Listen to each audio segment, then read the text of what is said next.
అబ్బా చాలా బాగుంది అన్నట్టుగా చేస్తారు ప్రశాంతంగా. ఇట్లా మొదటి రోజు ప్రతి రౌండ్ తర్వాత నార్మల్ బ్రీత్, రెండో రోజు 2 రౌండ్ల తర్వాత కొద్దిగా రిలాక్స్, మూడో రోజు 3 రౌండ్ల తర్వాత అంటే మధ్యలో 3 రౌండ్లు చేస్తారు, కొద్దిగా గ్యాప్ ఇస్తారు, ఆ తర్వాత 3 రౌండ్లు చేస్తారు. అట్లా 1 వీక్ 2 వీక్స్ చేసిన తర్వాత ఇక మీరు గ్యాప్ లేకుండా 6 రౌండ్లు కంటిన్యూ చేయొచ్చు. ఈ 6 రౌండ్లు కంటిన్యూ చేస్తూ రోజు మొత్తంలో 6 పర్యాలు చేస్తే మీకు బ్రీతింగ్ కెపాసిటీ పెరిగిద్ది. అసలు క్రియ అని ఉంది కదా, క్రియా సాధన మహోదర బాబాజీ ప్రవేశపెట్టిన క్రియ, అది మొత్తం శ్వాస సంబంధించింది. లాంగ్ బ్రీత్తో వెనుబొమ్మలు చేస్తారు క్రియా సాధన. లాంగ్ బ్రీత్తో ఎంత లాంగ్ చేయగలిగితే అంత ఎఫెక్ట్ వస్తుంది. ఎంత ఎఫెక్ట్ అంటే యోగానంద గారు ఒక్క లాంగ్ బ్రీత్తో ఆ క్రియ వెనుబొమ్మలు చేసిన వెంటనే సమాధి స్థితిలోకి వెళ్ళేవాళ్ళు చెప్పారు ఆయనే. ఈ సామాన్యంగా ఈ ప్రపంచ మానవులు ఎవరికైనా వీలైద్దా? ఒక్క లాంగ్ బ్రీత్తో ఆయన వెంటనే సమాధిలోకి వెళ్ళడం ఎవరికైనా వీలైద్దా? వీలు కాదు. ఎందుకంటే నేను చెప్తున్నట్టుగా వాళ్ళు అలాంటి సాధనలు చేయట్లేదు.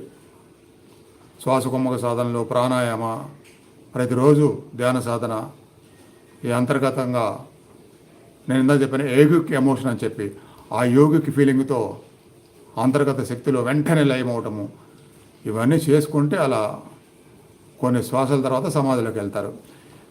నేను ఇంతకుముందు వివరించాను. యోగానంద గారు నా అంచనా ప్రకారము మినిమం ఒక దీర్ఘ శ్వాస లోపలికి వెళ్ళడానికి 3 నిమిషాలు చేయగలిగి ఉంటారు.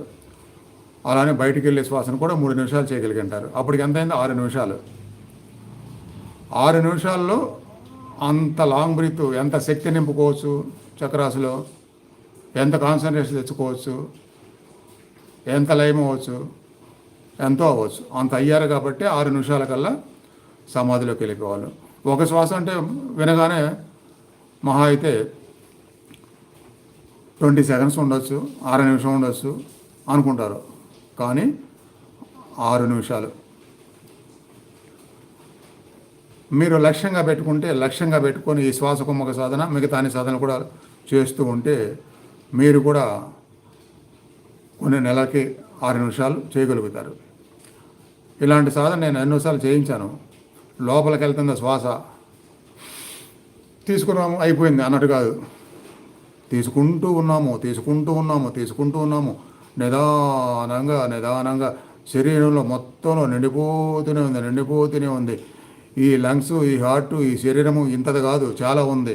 ఆ చాలాలోకి ఇంకా వెళ్తూనే ఉంది అన్నంత చాలా నిదానంగా ఆ భావం పెట్టుకొని చేస్తే తప్పనిసరిగా మొదటి రోజే మొదటి శ్వాసలోనే ఇంతకుముందు ఎప్పుడు చేయలేనంత చాలాసేపు చేశామే అనే ఫీలింగ్ వస్తుంది. ఇలాంటి ఫీలింగ్ అంటే ఏంటి? భావం.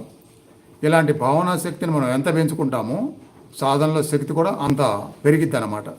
భావనా శక్తి పెరిగితే సాధనలో శక్తి పెరిగిద్ది, సాధనలో శక్తి పెరిగితే మన అంతర్గత శక్తి పెరిగిద్ది, మన అంతర్గత శక్తి పెరిగి అంతర్గత శక్తిలో ధ్యానంలో లయమయ్యే శక్తి పెరిగి అన్ని శక్తులు పొందుతామన్నమాట. శారీరక శక్తి, మానసిక శక్తి, దైవ శక్తి, జీవితంలో శక్తులు అన్నీ పెరుగుతాయి. ఇంత ఆధారపడి ఉంది శ్వాస సాధనకి, మనసుకి. అలా భావం పెట్టుకొని చేస్తే మామూలు కంటే ఎక్కువసేపు చేయగలుగుతారు. బట్ ఒకరోజు కాదు, ప్రతిరోజు అలాంటి భావంతో చేసినందువలన 6 పర్యాయాలు నేను చెప్పినట్టుగా కొన్ని నెలలకి తీసుకుంటే 3 నిమిషాలు, వదిలేస్తే 3 నిమిషాలు, అలా చేసిన వాళ్ళు యోగానంద గారు లాగానే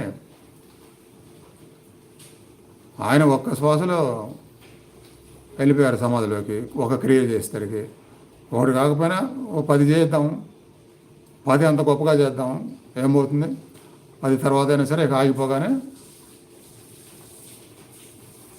శ్వాస లేదు, మనసు బయట లేదు అనే ఫీలింగ్ వస్తుంది. అది వస్తేనే ఆటోమేటిక్గా సమాధి స్థితి వస్తుంది. ఇలా చెప్తూ పోతే 5 నిమిషాలు అనుకుంది, అరగంట, ఇంకో గంట కూడా అయిపోతుంది. అందుకని బాగా వినండి, ఇవన్నీ ఇంకోసారి వీడియో బాగా వినండి, అర్థం చేసుకోండి. ఏది శాస్త్రీయత అర్థం చేసుకోండి, సాధనలు అర్థం చేసుకోండి, శరీరానికి మనసుకి శ్వాసలకు ఉన్న శక్తిని అర్థం చేసుకోండి, సాధనల ద్వారా వాటిని పొందండి. అప్పుడు మహత్తరమైన శక్తిని పొందుతూ మహత్తరమైన జీవితాన్ని, మహత్తరమైన ఆత్మ ప్రక్షాళన శుద్ధి జరిగి గొప్ప స్థితిని మనం పొందుతాము. ఇంకా ముందుగా నేను చెప్పినట్టుగా 6 రౌండ్లు ఆ శ్వాస కుమ్మక సాధన